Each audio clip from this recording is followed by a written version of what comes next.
Mga bilang 21. Sinalakay ng mga Kananeo ang mga Israelita. Nabalitaan ng hari ng Arad, isang haring Kananeo sa timog, na magdaraan sa Tarim ang mga Israelita. Sinalakay niya ang mga ito at nakabihag ng ilan.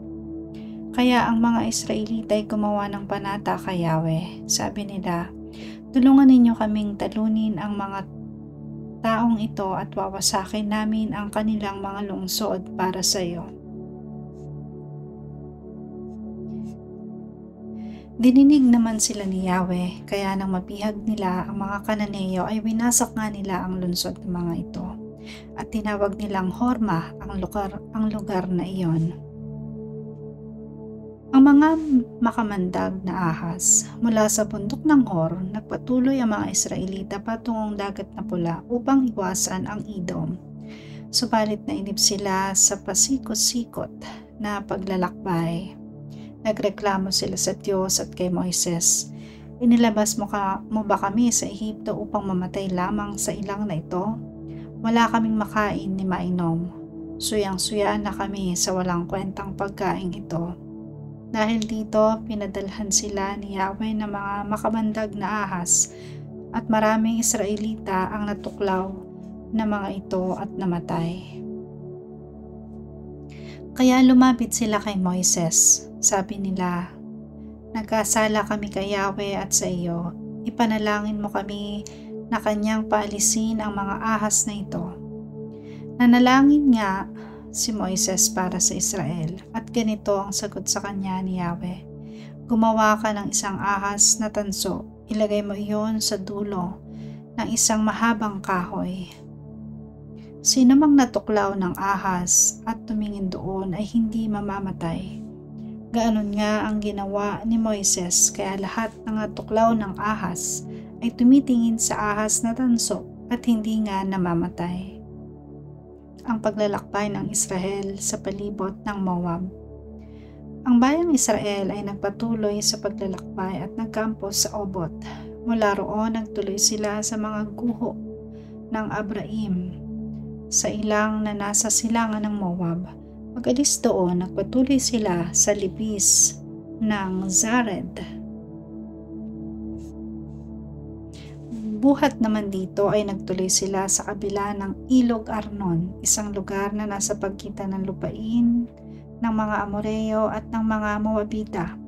Kaya natala sa aklat ng mga pakikipagdigma ni Yahweh ang ganito. Parang ipo-ipong sinakop niya ang Waheb at ang kapatagan ng Arnon at ang kataasan hanggang sa kapatagan ng Ar at sa hangganan ng Moab. Mula sa Arnon, nagpatuloy sila hanggang sa lugar na tinatawag na Balon. Ang lugar na ito ay tinawag na Balon sapagkat dito sila pinahukay ni Yahweh ng balon para makuhanan ng tubig. Umawit sila roon ng ganito, "Bumukal ka ng tubig, o balon, at sa iyo'y awit ang aming tugon. Mga pinuno ang humukay sa iyo na ang gamit ay tungkod," etc. Mula sa ilang na iyon ay nagtuloy sila sa Matana, nagdaan ng Nahaliel at Bamot. Pag-alis doon, nagtuloy sila sa isang kapatagang sakop din ng Moab, sa tuktok ng Pisga na nakaharap sa ilang. Nalupig ng Israel sina Haring Sihon at Og. Ang mga Israelita ay nagsugo kay Haring Sihon, isang Amoreo. Ipinasabi nila, "Maaari po ba kaming makiraan kami sa inyong lupain? Hindi po kami daraan sa alinmang bukirin o ubasan ni iinom sa inyong balon. Sa lansangan ng hari po kami daraan hanggang sa makalampas kami sa inyong nasasakupan." Subalit hindi sila pinahintulutan ni Haring Sihon. Sa halip, tinipon niya ang kanyang hukbo at sinalakay ang mga Israelita sa Jahaz. Ngunit nagawagi ang mga Israelita at nasakop ang kanyang lupain. Mula sa Ilog Arnon hanggang Jabok sa may hangganan ng Amon. Matitibay ang mga kuta ng Amon. Sinakop ng mga Israelita ang mga lungsod ng mga Amoreo, pati ang lungsod ng Hesbon, ang mga bayang sakop nito. Pagkatapos sila na ang nanirahan sa mga lungsod na ito ng mga Amoreo. Ang Hesbon ang siyang punong lungsod ni Haring Sihon na lumupig sa hari ng Moab at sumakop sa lupain nito hanggang Ilog Arnon. Kaya ang sabi ng mga awit, "Hali kayo sa Hebnon, Hesbon, at muling itayo ang lungsod ni Sihon." Mula sa Hesbon na lungsod ni Sihon, lumabas na parang apoy ang kanyang hukbo.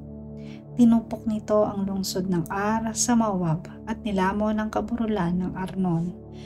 Kawawa ka, Moab, sapagkat ito ang iyong wakas. Kawawa ka, bayan ng Diyos na si Semos. Ang mga anak mong lalaki ay hinayaan niyang maging pugante. Ang mga anak mong babae ay nabihag ni Sihon na hari ng mga Amoreo.